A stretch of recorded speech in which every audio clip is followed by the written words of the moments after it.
মহাৰণৰ দ্বিতীয় সংস্কৰণৰ জিলা পৰ্যায়ৰ খেলসমূহ আৰম্ভ হৈছে।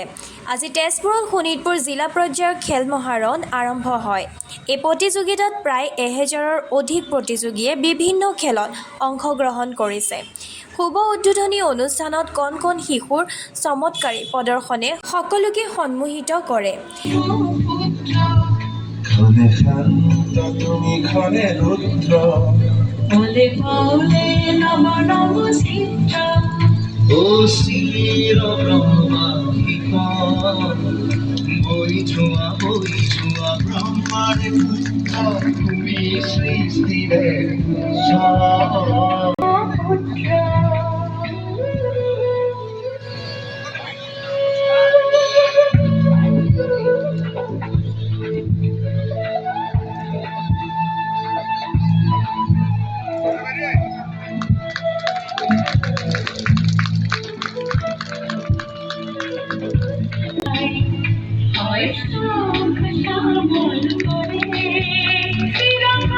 তেজপুৰৰ বিধায়ক পৃথ্বীৰাজ ৰাভা, শোণিতপুৰৰ আয়ুক্ত অংকুৰ ভৰালীকে প্ৰমুখ কৰি বিশিষ্ট ব্যক্তি আৰু ক্ৰীড়াবিদসকলে অংশগ্ৰহণ কৰে।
অসমৰ মাননীয় মুখ্যমন্ত্ৰী ডক্টৰ হিমন্ত বিশ্ব শৰ্মাদেৱৰ খেল মহাৰণ।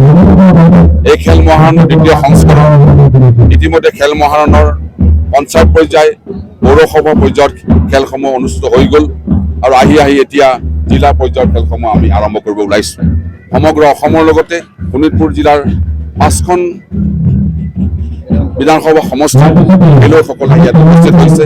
আজিৰ এই উদ্বোধনী অনুষ্ঠানত বিভিন্ন সাংস্কৃতিক অনুষ্ঠানৰ লগতে পেৰেড, SSBৰ বেণ্ড বাদন আৰু বিভিন্ন কাৰ্যসূচীৰে আমি সুন্দৰকৈ এই সমষ্টি অনুষ্ঠান আৰম্ভ কৰিছোঁ। আশা ৰাখিছোঁ মাননীয় হিমন্ত বিশ্ব শৰ্মাদেৱৰ সপোন যাতে আমাৰ অসমৰ যিসকল ল'ৰা ছোৱালী, যিসকল ছাত্ৰ ছাত্ৰী চেমনীয়া হৈ আছে, এই চেমনীয়া অৱস্থাতে যদি তেখেতসকলৰ নিজৰ যি খেল খেলে, এই খেলসমূহত যেতিয়া সোনকালে তেওঁলোকে পাৰ্গত হ'ব পাৰে, এই পাৰ্গত হ'বৰ কাৰণে এই খেল মহাৰণ আৰু এই খেল মহাৰণৰ পৰা আমাৰ অসমৰ ছাত্ৰ ছাত্ৰীসকলে, অসমৰ খেলুৱৈসকলে ৰাজ্যিক পৰ্যায়ত, ৰাষ্ট্ৰীয় পৰ্যায়ত, আন্তঃৰাষ্ট্ৰীয় পৰ্যায়ত যাতে নাম কঢ়িয়াই আনে, পদক বুটলি দিব পাৰে আৰু অসমৰ কাৰণে কষ্ট বৃদ্ধি কৰিব পাৰে, এই সপোন মাননীয় মুখ্যমন্ত্ৰী। দ্বিতীয় সংস্কৰণৰ শোণিতপুৰ জিলাৰ জিলা পৰ্যায়ৰ প্ৰতিযোগিতাৰ আজি অনুষ্ঠান আমাৰ গাঁও পঞ্চায়ত পৰ্যায় আৰু খেলসমূহ সফলতাৰে অনুষ্ঠিত হোৱাৰ পিছত আজি আমি জিলা পৰ্যায়ৰ ক্ৰীড়াসমূহ অনুষ্ঠিত কৰিবলৈ আগবাঢ়িছোঁ। 2 লাখতকৈ অধিক প্ৰতিযোগীয়ে পঞ্জীয়ন কৰাৰ পিছত প্ৰায় 1 লাখতকৈ অধিক খেলুৱৈ গাঁও পঞ্চায়ত প্ৰতিযোগিতাসমূহ অংশগ্ৰহণ কৰিছিলে আৰু তাৰ পৰা নিৰ্বাচিত হৈ আজি জিলা পৰ্যায়ত 1000তকৈও অধিক প্ৰতিযোগীয়ে আমাৰ 5টা বিধানসভা সমষ্টিৰ পৰা আহি পেলাই ইয়াত অংশগ্ৰহণ কৰিছে আৰু ইয়াৰ পৰা নিৰ্বাচিত হৈ পেলাই ৰাজ্যিক পৰ্যায়লৈ যাব।